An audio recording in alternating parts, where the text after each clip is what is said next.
Merry Christmas Eve to everyone. I'm here with a fun pick a card for our Christmas. And this is, of course, Christmas Eve. So, like I said, Merry Christmas Eve to everyone. And this is a pick a card with a special message from Santa for you. So however you want to get a special message from him, if you want to look at and to try to get an answer for something, you can do that. Or if you just want to ask for a special message to see in certain areas, you can do that, or just one in general. It's totally up to you. It's going to be done with this beautiful deck, which I feel his energy is connecting to us very magically with, and it is the Oracle of the Innocent Heart. So I'm going to pull one for each, and I'm going to do an undercurrent. And this is the little penguin, if you want to focus on penguin. This is, of course, Santa himself, and the snowman. So I'm going to shuffle, focusing on the messages for everyone, focusing on the penguin, and what message comes from this beautiful deck. This deck is so unique. I'm absolutely in love with it for connecting with St. Nicholas and Santa energy in the center. Which one wants to come from the Santa in the center?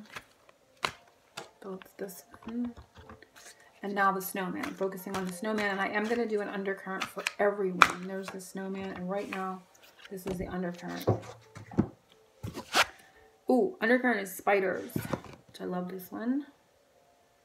So number 8. 8 is all about abundance, and I'm just going to kind of stick it here. Ooh. And I'm going to read a tiny little bit from the booklet. There is a lot of beautiful messages in here, but I won't be reading them all. It'll just get redundant. So, the spider teaches us to view the world through abundant eyes and to walk through life on abundant legs, because they have 8 legs, right? So it says things to ponder. I'm going to read the things to ponder from the message. It says, it's not the spider you are afraid of, not ever. It's always what the spider represents that makes your skin crawl. Being afraid of spiders is actually a symptom of being afraid of success, financial reward, and what money represents, which is interesting because the last one I did a pick a card for the week, and the undercurrent was the Santa card came out, and then unconditional love and blockages. So I feel like, and after I got done with that reading, I was like, I saw other messages, and I feel like Santa is definitely helping us with removing blockages to be able to receive, of course, unconditional love, which with that comes all of our abundance and our birthright, right? So he's definitely allowing us to kind of more consciously, more in an awakened, conscious way, look at how we are, you know, kind of fearful of our own success, of our own power and our own abundance. And so it's coming up here again. So he's saying being afraid of spiders is actually a symptom of being afraid of success, financial reward, and what money represents. Money is not a rude word. Saying you want as much money as you can get isn't a bad thing to admit, especially if you have good things you would like to spend it on. Things that will bring joy and betterment to the world you live in. The next one is to ponder. When you focus on lack by complaining that you never have enough money, then not enough money is all you will ever have. And the last one to ponder is, if you want more money to flow into your life, then shift your perception. Look at the world through abundant eyes and decide that you are abundant already. Speak as though you have all the money you want, and pretty soon the universe will have to comply. Pretty soon money will flow your way in abundance. So he's saying that, but he wants you to be more consciously aware. When I say that, you know, because there's subconscious things that kind of we're holding on to, but looking at it in a way where when you say these things, you know, you're afraid of spiders is actually a symbol of being afraid of your abundance, because they have 8 legs. They are the symbol of abundance, creativity too, I feel. And they also have 8 eyes. So he's saying, see the world through abundant eyes as well. So beautiful message undertone. And I feel it's kind of following on the pick a card for this week, where he came up himself in this deck, in the beginning, undercurrent for everyone, and there was a blockage there, and I feel like he's helping us remove blockages and become more aware of them in the ways that we may be carrying them, or our thought patterns, or the way we're thinking. So if you pick the penguin, the little message to you is the brave finch, number 28. So that number can be important. Number 1 can be important because 8 and 2 is 10, or number 10 can be important. And I'm not going to read all the little, I don't know if you can see them, but this deck is just so pretty. I just love it. It's so whimsical. So I'm going to read a little bit of the 28.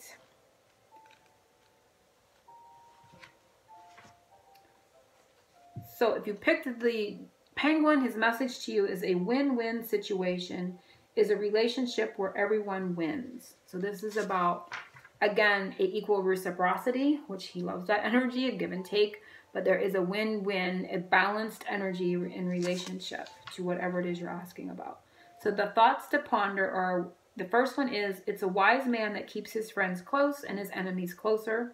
The next one is, a wise man knows when he's beaten, but is even wiser man who realizes victory in his retreat. The best working relationships are those that ensure a win-win outcome for all concerned. So the next time you want someone to do something for you, ask yourself what's in it for them.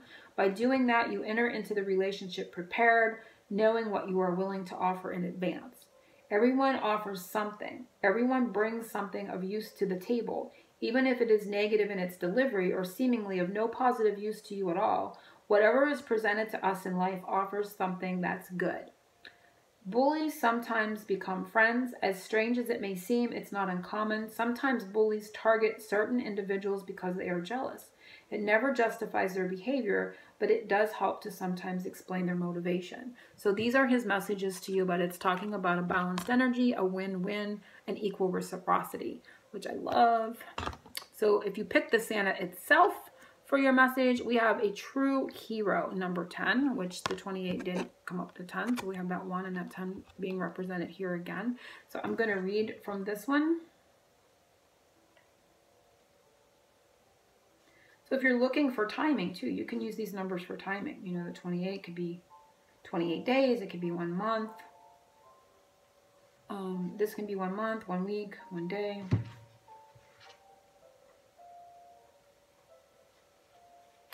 Number 10. It says, it takes a great deal of courage to acknowledge that which we could have done better. So that courage energy is coming up, and that's been coming up for me with the lion in a lot of my last readings. So it says, it takes a great deal of courage to acknowledge that which we could have done better. It takes bravery to acknowledge we were wrong, that we have failed, or that we have and need to start over and try again. To stand in our own power and take responsibility for our actions and reactions is the noblest thing we can do. It is the best example we can set for our family and friends. And the last one to ponder with this one is, it's a simple fact that doing what we are good at every day, the one thing that we have been passionate about since we are kids, is the surest and bravest way of realizing and living abundantly our true life's purpose as an adult. Ooh, I love that one. I'm going to read it again. It's a simple fact that doing what we were good at every day, the one thing that we have been passionate about since we were kids, is the surest and the bravest way of realizing and living abundantly, put in parentheses, which we were reminded how to do here, of our true life's purpose as an adult, which I love. And so if you pick the snowman, your message and the final message is the nest, number 4, ooh, which I love. I love seeing that because it represents home, family, connection, safety, security, all these things with the number 4. So I'm going to read a little bit of this one as well, and then we're going to end our reading, pick a card for our Christmas Eve from Messages from Santa. So this message is, birds make their nests in circles, for theirs is the same religion as ours. Birds make their nest in circles, for theirs is the same religion as ours. Thoughts to ponder. The black elk once said, the sky is round, and we have heard the earth is round like a ball, and so are all the stars. The wind in its greatest power whirls. Birds make their nests in circles, for theirs is the same religion as ours. The sun comes forth and goes down again in a circle. The moon does the same, and both are round. Even the seasons form a great circle in their changing, and always come back again to where they were. The life of a man is a circle from childhood, and so it is in everything where power moves. Life is one giant cycle. What goes around comes around. When we look outside ourselves for examples of beauty and balance, the process of identifying it within ourselves is made much easier. Life is simply one giant mirror. By surrendering control True love, support, trust, and harmony can flow freely into my life. So that's kind of like an affirmation to ponder. By surrendering control, true love, support, trust, and harmony can flow freely into my life. Life is one giant adventure. If you're afraid to go out and experience it firsthand, how can you expect to reap its treasures? So it's interesting. In each one of these, he's kind of giving us an example of how to obtain more abundance and how to let more in and release fears. And this one was definitely the one where it says, by surrendering control, true love, support, trust, and harmony can flow freely into my life. So that's a beautiful affirmation to leave this reading with. This one is also, again, like if you're looking for timing, number 4 could be 4 days, 4 weeks, 4 months, or the month of April. And this can be about home or, you know, house or property as well. So I love that. I love how that's all come out. I want to say Merry Christmas to everyone. Happy New Year. Of course, I'll be back again with some other readings before the new year, I'm sure, and for the new year and for January moving forward. Angel blessings, oceans of love. Merry Christmas.